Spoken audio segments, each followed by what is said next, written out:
Fortnite Tracker or GAMEPEDIA, which one is the best?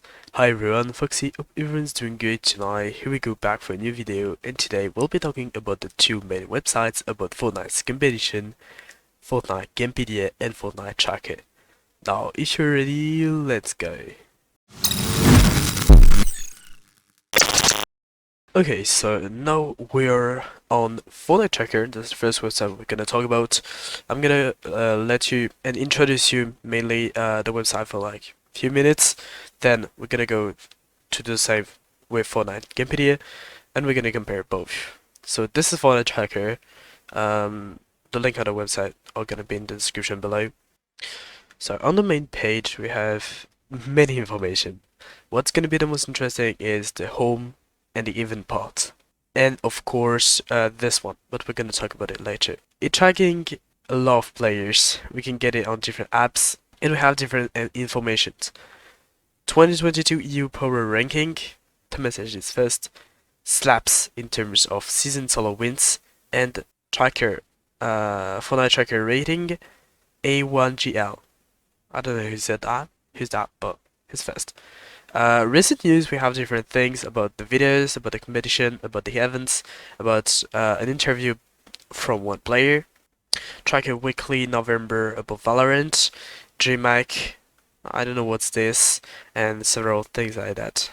Then we have the daily items with the full shop. I'm not really sure that's interesting, but in the event pods, that's probably what we're gonna be the most interested in. We have the partner events and scrims with all the different little events which are happening thanks to Fortnite Tracker. For example, here we see Buga and Shore who won the Steel Series Cup 300,000 euros of cash prize. At the moment where I'm recording to this video, we have some events already playing. Late game solo quick cup in Europe live. It means that they're playing at the moment where I'm recording, and East in 2 hours, West in 6, Brazil in 2 hours, Middle East in 3, and Asia and Oceania are already handed.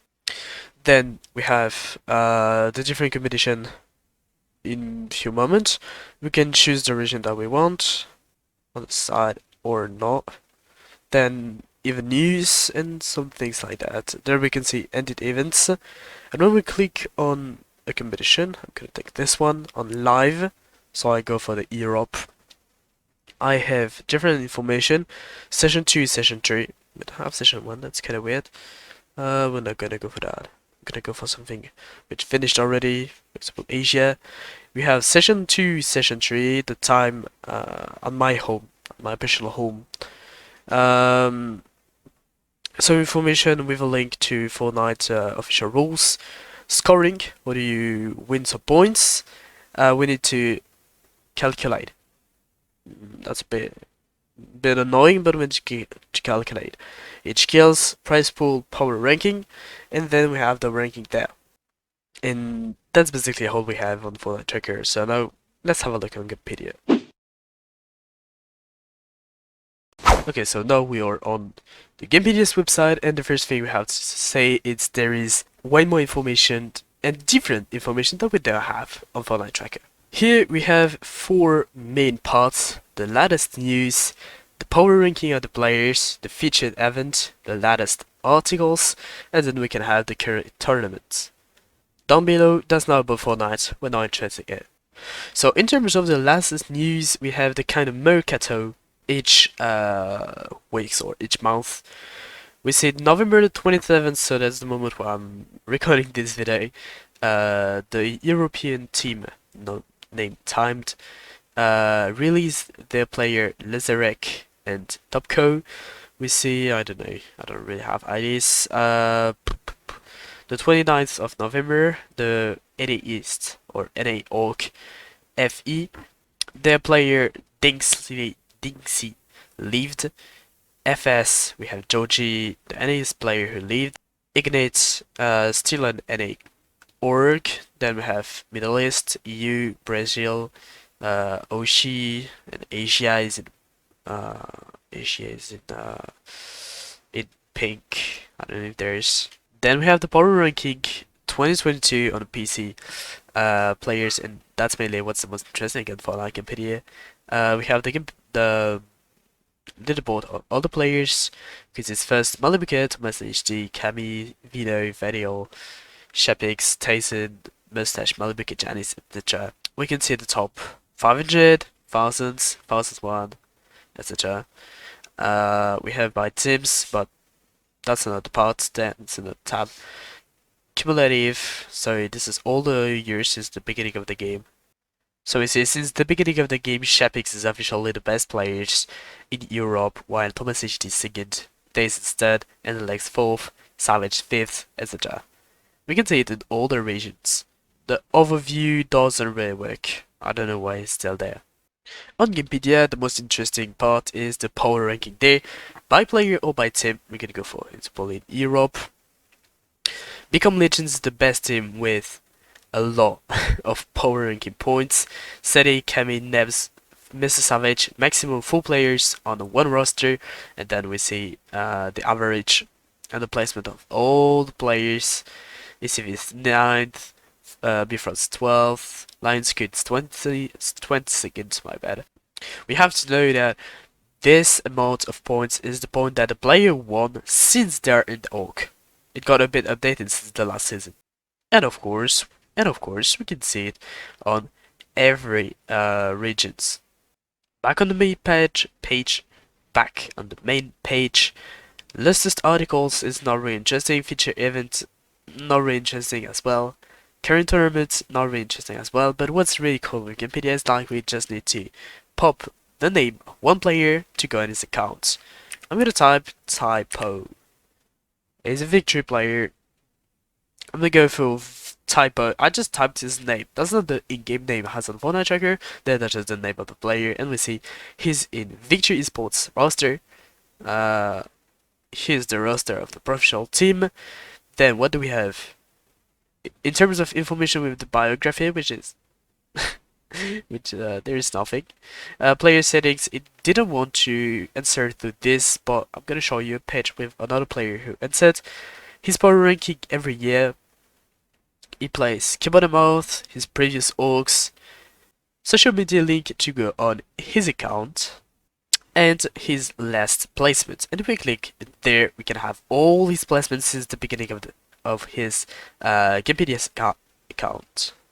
Last thing that we need to talk about Fortnite GamePedia is the system of power ranking, which is kind of different as Fortnite Tracker. Fortnite Tracker takes all the different performances of the players. We're gonna compare Thomas HD accounts on Fortnite Tracker and Thomas HD account on Fortnite GamePedia. About Fortnite Tracker, you see he is first in Europe and he has 209,000 points. You have the earnings every time that they won an event. And if we go there, oh yeah, as I told you, the binds and the cents. There we have all the power ranking each years, which we can have on Fortnite Tracker, but no one really take care of. Because yeah, we need to talk also about the decay of Fortnite Tracker, because Fortnite Tracker takes you and remove you a bit of power ranking each year after the competition has reached a certain time.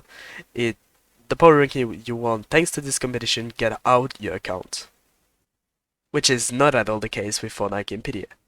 I don't really know if there is the same on Fortnite Tracker or on GamePedia, but I know the system of power ranking is not really the same. For example, if we want to have a look at the placement cup, Tripper and Thomas HG placed 486th. You don't really have it on GamePedia because GamePedia takes only the power ranking that you really deserve, thanks to a really good performance in tournament. And on Fortnite Tracker, you kinda can form by playing like 5,000 fucking events, and you might have the same PR as a player who played like 50 events. So, if we need to summarize this video, there is not better website than another one. Both are really useful, but in different ways and different usage. Basically, I would say that Fortnite Tracker is a bit better for the casual and the low ranking, low elo players, while GamePedia is a bit better for the professional player and the professional coaches and to work on. Also, a last part that it didn't show on Fortnite Fortnite check my bad. As part of in the leaderboard, you can see all the placements, the kills, the timing game, like the time where the game ended, the date, the number of kills, the time alive, and if you click there, it's gonna open another tab where you can see the summary of the whole game, and there the code to check the page and the code to review it in games. And on Gamepedia you don't have it, and it's really useful. But after that, like, I still think Gamepedia is a bit better, but if you're a coach or player, you need to be used to it, and you need to use both to have a really great quality of work. If you want to see more content like that, don't hesitate to hit me up and to leave a like to the video. And having said that, I wish you a good day and see you next week for the next video.